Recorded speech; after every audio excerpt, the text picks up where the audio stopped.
गुरुर्ब्रह्मा गुरुविष्णु गुरुदेवो महेश्वरा गुरु साक्षात परब्रह्मा तस्मै श्री गुरुवे नमः। आज हम आपको श्रीमद् भागवत रहस्य का 10वें स्कंद का आगे का भाग सुनाएंगे। ब्रह्मा जी का मोह और उसका नाश। ब्रह्मा जी ने परीक्षा लेने की सोची कि यह कृष्ण ईश्वर है या नहीं, ईश्वर है या कोई साधारण देव, यह मुझ जैसी सृष्टि बना पाएगा तो मैं मानूंगा कि यह कृष्ण ईश्वर है। यदि मेरी कसौटी पर यह खरा उतरेगा तो ही मैं इसे ईश्वर मानूंगा। ब्रह्मा जी माया के बल से सभी बछड़ों को ब्रह्मलोक में उठा ले गए। भोजन करते करते बालकों को अपने बछड़ों की याद आई। देखा तो बछड़े वहाँ थे ही नहीं। कन्हैया से उन्होंने बात की। कन्हैया ने मित्रों से कहा, तुम भोजन करो, मैं बछड़ों को ले आऊं। श्री कृष्ण बछड़ों को ढूंढने चले। इस प्रसंग में एक और भी रहस्य है। जब तक बच्चे भगवान को ही दृष्टि में रखकर भोजन कर रहे थे तब तक उन्हें आनंद मिला, किंतु बछड़ों की चिंता होते ही विषयों में उनका मन जा लगा। जो ब्रह्मा बछड़ों को उठा के ले गए और ईश्वर ही दूर हो गए। कन्हैया को ढूंढने के लिए दूर जाना पड़ा। गोप बालक ब्रह्मा के अधीन हो गए, ब्रह्मा की माया के अधीन हो गए। श्री कृष्ण बछड़ों को ढूंढ न पाए तो वापस लौटे। इधर आकर देखा तो गोप बालक गायब थे। श्री कृष्ण समझ गए कि यह सब ब्रह्मा जी की करतूत है। ब्रह्मा जी शायद भूल गए हैं कि मैं भी उनका दादा हूँ। कहीं पर विष्णु को ब्रह्मा का पिता कहा गया है तो कहीं पर पितामह। देवी भागवत के 9वें स्कंद में सृष्टि की उत्पत्ति की कथा है। सृष्टि की उत्पत्ति के बारे में सभी शास्त्र एक मत नहीं है। जगत की उत्पत्ति के विषय में की गई विचारणा भिन्न है। महात्माओं ने ईश्वर के स्वरूप के विषय में अधिक मतभेद भी नहीं है। वैकुंठ धाम में विराजमान लक्ष्मी नारायण की नाभि में कमल उत्पन्न हुआ और उस कमल में से ब्रह्मा उत्पन्न हुए। भगवान तो कृत्रिम अकृत्रिम और अनंत कृत्रिम समर्थ है। श्री कृष्ण की यही इच्छा सृष्टि है। कन्हैया ने ही उन सभी बालकों और बछड़ों का रूप धारण किया। वे अपने ही स्वरूप में खेलते हैं, यह निश्चित है। श्री कृष्ण ने गौ बालकों की कमी, लकड़ी आदि के अनेक रूप धारण किए। परमात्मा से मिलने की गायों की इच्छा थी सो कृष्ण ने बछड़े का रूप धारण किया। असली बछड़े को ब्रह्मलोक में थे।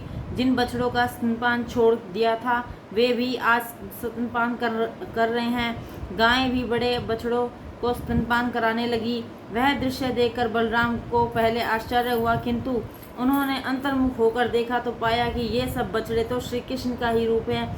जिन वृद्धा गोपियों को श्री कृष्ण से मिलने की इच्छा थी उनके साथ आज श्री कृष्ण ने गोपाल लीला की।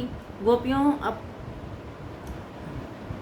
अपने बाल रूपी कन्हैया को उठाकर गले लगाने लगी। अपनी अपनी संतानों को प्यार से नहलाने लगी। गाय अपने बछड़ों को दूध पिला रही हैं, चाट रही हैं, किंतु तृप्त ही नहीं होती। ब्रह्मानंद में तृप्ति मिलती ही कब है। ब्रह्मा जी पृथ्वी पर यह सब देखने के लिए दूसरी बार आए कि बालकों और बछड़ों के बिना इधर क्या हो रहा है। उन्होंने देखा कि पाया सब कुछ पूर्णतः चल रहा है। वही बालक और वही बछड़े और श्री कृष्ण उन सब के साथ खेल कूद में मगन है। ब्रह्मा जी सोच में डूब गए। ये बालक बछड़े सच्चे हैं या वे सच्चे जिन्हें मैं ब्रह्मलोक ले गया हूँ। ब्रह्मा जी ने आंखें बंद करके ध्यानस्थित होकर देखा तो अपने सिंहासन पर श्री कृष्ण को बैठा पाया। सभी बालक और बछड़ों में भी उन्हीं को पाया। पर ब्रह्म का उन्हें दर्शन हुआ। ब्रह्मा जी बालकृष्ण की परीक्षा लेने चले थे, किंतु स्वयं ही उन्हीं की परीक्षा हो गई। कृष्ण में नारायण स्वरूप का दर्शन हुआ है। मेरे नारायण ही श्री कृष्ण का रूप लेकर आए हैं।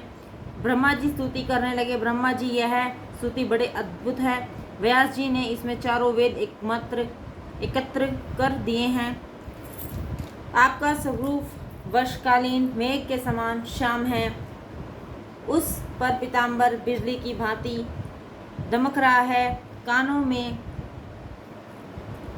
गुंजा के कुंडल और सिर पर मोर पंख का मुकुट है। आपके मुख की शोभा अनोखी है। वक्षस्थल पर वनमाला झूल रही है। हाथ में दही भात और ग्रास, बगल में लकड़ी और सिंह तथा कमर पर बांसुरी बंधी हुई है। कमल से भी कोमल चरणों वाले मधुर गोपाल वेशी आप परमात्मा को मैं वंदन करता हूँ। श्री कृष्ण मेघ के समान श्याम है। श्री कृष्ण के गले में गुंजमाला है। माता यशोदा द्वारा पहनाई गई मोती की माला कन्हैया ने दूसरे गोपालक को दे दी थी। घर आकर माता से उन्होंने कहा, माँ, मैं यह कंठी लाया हूँ। मोती की माला तो मैं अपने एक मित्र को दे दी। लाला को तो गुंजमाला ही बड़ी प्यारी लगती है। इसी के कारण से तो श्रृंगार की समाप्ति गुंजामाला से ही की जाती है। थोड़ा सा देने पर भी उससे अधिक मान ले, वह ईश्वर है। बहुत सा मिलने पर भी कम माने, असंतुष्ट रहे, वह जीव है। प्रभु को जो भी दो, प्रेम से दो। कन्हैया के मस्तक पर मोर पंख है। प्रभु के काम सुख त्यागी बड़ा प्रिय है। उसके परमात्मा अपने सिर पर रखते हैं। लोक की काम सुख का त्याग करोगे तो प्रभु तुम्हें अपने मस्तक पर बिठलाएंगे। मोर शारीरिक संबंध से प्रज्योत्पत्ति नहीं करता है, सो उसे भगवान ने यह सम्मान दिया है। ब्रह्मा जी परमात्मा की स्तुति कर रहे हैं। आपका स्वरूप पंचभूतों का नहीं है, स्वयं ससर्जित है। परमात्मा का अंग अंग आनंद स्वरूप है।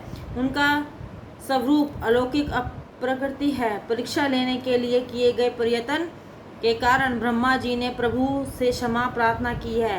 गर्भ में पल रही संतान का प्रहार माता को क्रोधित कर नहीं पाता। माता को तो क्रोध की अपेक्षा आनंद ही होता है। इसी भांति मेरे अपराध को क्षमा कर दीजिए। मेरा शरीर पंच तत्वों से बना हुआ है, किंतु आपका शरीर तो केवल आनंदमय है। वज्र की गायों और स्त्रियों को धन्य हैं, जिनके दूध रूपी अमृत को पीने के लिए अपने बछड़े और गोपालकों का रूप धारण किया। आप वह हैं जिनको संतुष्ट करने के लिए कई यज्ञ कार्य असमर्थ रहे। गोकुल वंदन में जन्म पाने वाले सभी महाभाग्यशाली हैं। ब्रह्मा जी ने वंदन और स्तुति करके क्षमा याचना की। ब्रह्मा जी ने भोजन में विक्षेप किया था, अतः स्तुति समाप्त होने पर भी श्री कृष्ण मौन रहे। किसी के भोजन और नींद में बाधा डालना महापाप है। ब्रह्मलोक के नींद में सोए हुए बालक 1 वर्ष के बाद जागे। उन्होंने सोचा कि आज ही लीला हुई है। यह लीला 1 वर्ष तक चली। सो वे अघासुर वध की कथा अपनी माताओं को जल्दी कह न पाए। कुछ महात्मा उसे ब्रह्मोह निवारण लीला कहते हैं। श्री कृष्ण ने प्रत्येक लीला में एक एक देव का पराभव किया। वत्स लीला में ब्रह्मा का अभिमान उतार दिया। गोवर्धन लीला में इंद्र का और रास लीला में कामदेव का पराभव किया। एक दिन कन्हैया कहने लगा, माँ, अब मैं बड़ा हो गया हूँ, गायों को चराने के लिए जाऊँ। यशोदा, अभी तू छोटा है, ज़रा और बड़ा हो जा, फिर अच्छा सा मुहूर्त देखकर मैं तुझे गोपाल बनाऊंगी। इतने में वहाँ शांडिल्य ऋषि का आगमन हुआ तो यशोदा ने कन्हैया का जन्माक्षर कहते हुए उसे गोपाल बनाने का मुहूर्त पूछा तो ऋषि ने कार्तिक मास के शुक्ल पक्ष की अष्टमी का मुहूर्त दिया।